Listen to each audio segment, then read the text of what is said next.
Si la lumière est au bout du chemin, Renelle Lamotte s'en rapproche chaque jour un peu plus.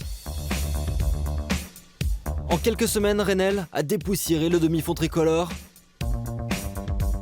L'histoire d'un visage d'ange à la foulée d'acier.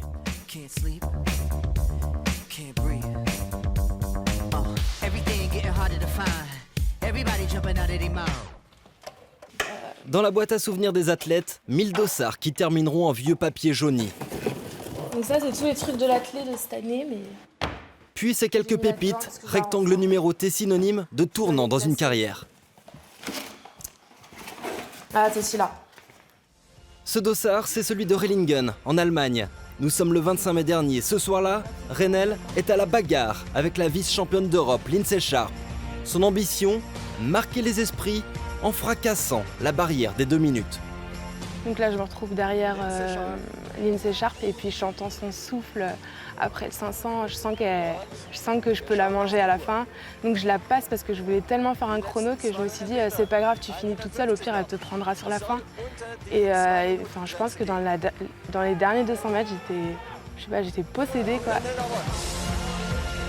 Et quand j'arrive, je vois le chrono. En plus, à quelques mètres de l'arrivée, je vois 1,56. Donc là, je comprends que je vais faire moins de 2 minutes. Donc après, je donne tout ce que j'ai sur les derniers appuis. Et puis quand j'arrive, là, j'étais sur une autre planète. Franchement, c'est un truc de dingue.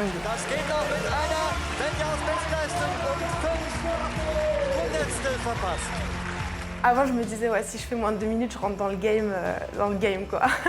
Du coup, ouais, faire moins de 2 minutes, je me dis que enfin, voilà, je rentre un peu dans le cercle des meilleures mondiales, donc c'est trop cool, quoi.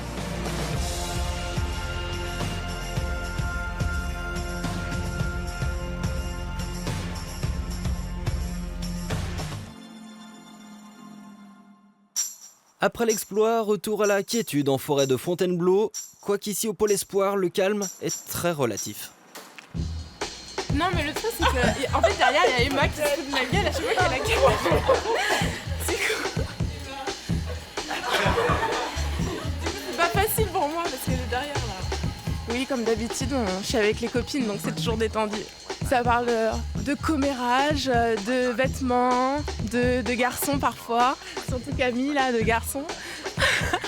On rigole beaucoup, mais je pense que c'est essentiel de rigoler beaucoup, sinon on s'ennuie. Fais attention à ce que tu dis, toi, parce que... Quand je suis arrivée ici, j'avais 14 ans. Et après, l'année d'après, il y a Camille qui est arrivée. Donc là, on a un peu grandi ensemble, finalement. Donc je pense que c'est pour ça qu'il y a cette ambiance-là aujourd'hui. Et puis la différence qu'on a à Fontainebleau, c'est que comme on se connaît toutes très bien, il n'y a aucune gêne, quoi. Entre nous, c'est vraiment comme si c'était des sœurs, quoi. Renelle et Fontainebleau, c'est une histoire de potes, dans un cocon, un nid douillet, perdu dans les bois. De quoi mieux digérer la brutalité des entraînements, le sale boulot exigé pour toucher du doigt l'excellence.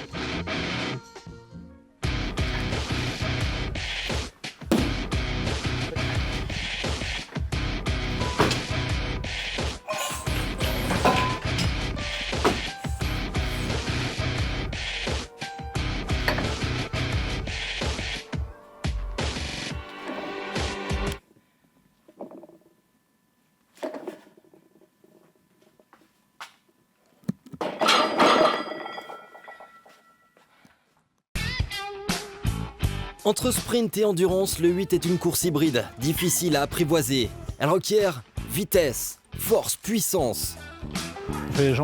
Jambes tendues à l'aller, griffé au retour et monter le genou sur le troisième. Ok, comme J'ai entendu, griffé. Allez, avance, genou.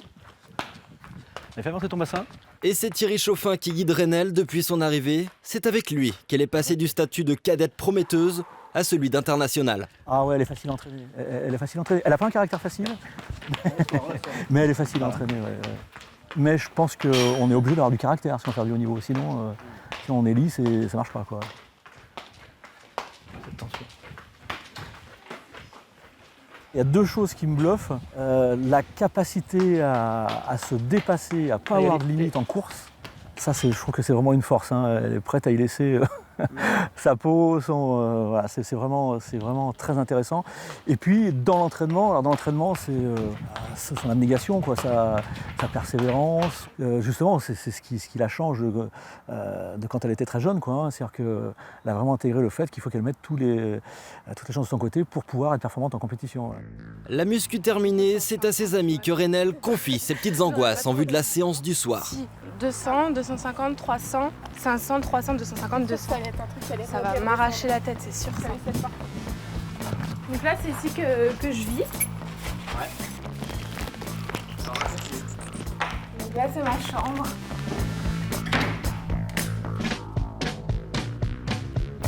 Séance qui s'annonce particulièrement épicée, alors chaque détail compte. La récupération bien sûr, l'alimentation aussi. C'est la salade des séances de la mort. C'est comme ça que je vais l'appeler comme ça. J'espère que je vais pas vomir mes crevettes ce soir. À Fontainebleau, l'athlète cohabite avec le militaire. Atmosphère martiale et donc propice au dépassement. Mais on ne s'habitue jamais vraiment à la douleur extrême quand les jambes se paralysent, que le souffle se rétrécit, que la salive a le goût du sang. Alors sous le cagnard, Renel cogite à quelques minutes de se lancer. Un peu tendu là parce que je sais que je vais souffrir. Puis je sais aussi que c'est la séance qui peut me mettre en confiance pour mes championnats, mais c'est aussi la séance qui peut me déstabiliser si je fais n'importe quoi. Donc voilà, c'est toujours un peu comme ça avant mes séances. À proximité, Thierry rassure son athlète avant de l'envoyer en enfer. Quelques mots suffisent, les deux se connaissent par cœur. Il fait chaud, t'as des bonnes jambes, on n'est pas à 2-3 dixièmes près, c'est l'esprit qui compte. Tu vois, faut pas que tu sois en sur-régime, mais là ça va, tu cours relâché, en spray. Hein? Au programme, 7 courses de 250 à 500 mètres. Très peu de répit entre chaque, le corps doit rester en alerte pour s'adapter aux contraintes du 800 mètres. Moi j'aime bien, c'est la souffrance, la douleur, le challenge, en plus ça va vite. Et c'est un peu violent, c'est un peu la guerre avec les filles, on est toutes dans le même couloir, ça se bat. Ça me fait peur et en même temps je trouve ça excitant, donc ouais, j'aime trop cette discipline. Ouais.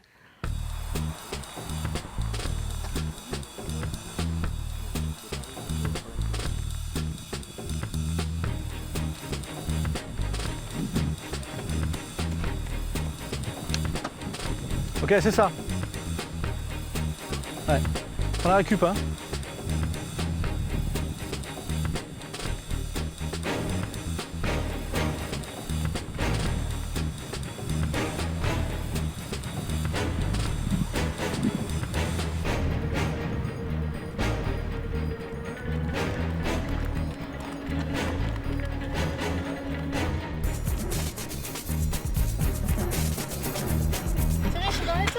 Oui, ça va, t'inquiète. Ça va plus ou... Une 13. Non, je suis pas dans les temps alors. T'en es où? Voilà, il faut y aller alors.